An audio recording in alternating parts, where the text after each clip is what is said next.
Hey everybody, it's Eric from EPAutos.com, your libertarian car guy, and I've got my camera focused on my 2002 Nissan Frontier pickup, which I love very much, but it is almost 20 years old, and because of that, it has some 20-year-old features that are not optimum. Many of you who follow my stuff and listen to my rants agree with me that new cars are becoming insufferable in many ways, being afflicted with things like automated stop-start, aka ASS, as well as driver assistance technology, and all this connectivity crap, which essentially amounts to being connected to a hive mind and being monitored, supervised, pecked at, controlled, and so on by the government corporate nexus. However, there are many things about new cars that are extremely appealing, including their superb audio systems.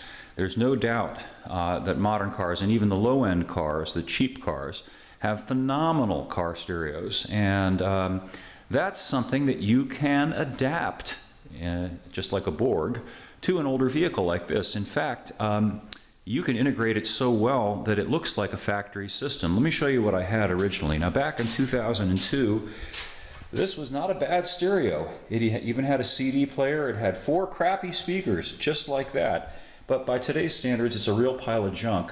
And it also lacks a lot of the convenience features that are routinely available today, including Bluetooth.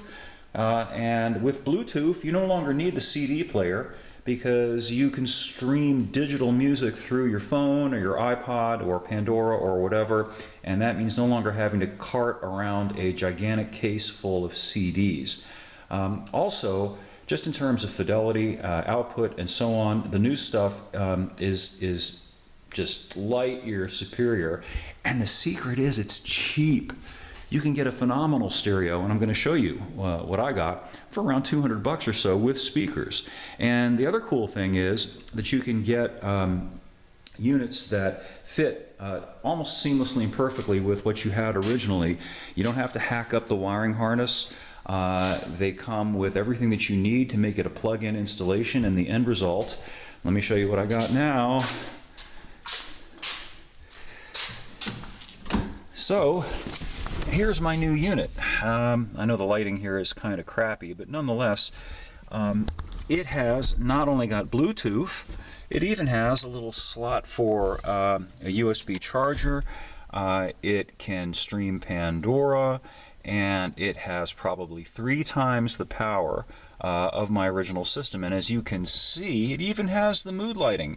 That used to be something that you only found in the high-end cars as recently as about 5 years ago.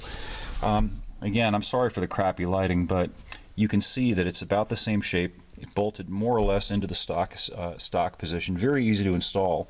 You don't have to be a mechanical genius to do this. It takes about a half hour. Essentially, you take out the faceplate, you take out the shifter console, and you just plug the harness into the existing harness, and you're good to go. And the same goes with the speakers. I should have taken a video of this last night when I installed the driver's side door speaker, which is blown. You can't see it. It's pretty, but it's back behind that now. You just pull the door panel out and pop it in there. Hang on a minute, and I'm going to show you what the speaker looks like then and now. So here's my old crappy speaker, and here is the nice new JBL speaker, which I picked up from Crutchfield. And by the way, I didn't get these for free from Crutchfield. I'm not shilling for Crutchfield, but Crutchfield is outstanding.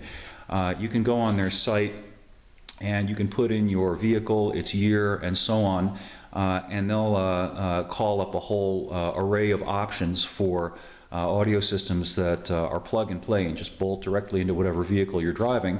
So anyway, the long and short of it is now that I have an audio system that's probably comparable to many of the mid-tier systems that you'll find in a new car today in terms of the fidelity, in terms of being able to crank it way the heck up and not have distortion, and which is superior to the best audio systems that you used to have to pay a lot of money for in a luxury brand vehicle. So, and for 250 bucks. So I was able to make a major update to my vehicle at minimal cost and get one of the perks of new car ownership without the new car. So it's something that I highly recommend because it's nice to have a good quality stereo. It's nice to be able to not have to lug around the CDs. And it's even nicer not to have your engine shut off at every traffic light and have things beeping at you for safety, which my wonderful little truck does not do. So I'll have more up at epautos.com about the particulars. Thanks for viewing. I hope this inspires you to do it yourself if you also have an older vehicle that you'd like to update. And if you have any questions for me about it, just put them on the site and I'll be happy to get to them as soon as I can. Thanks again for listening. We'll catch up with you soon.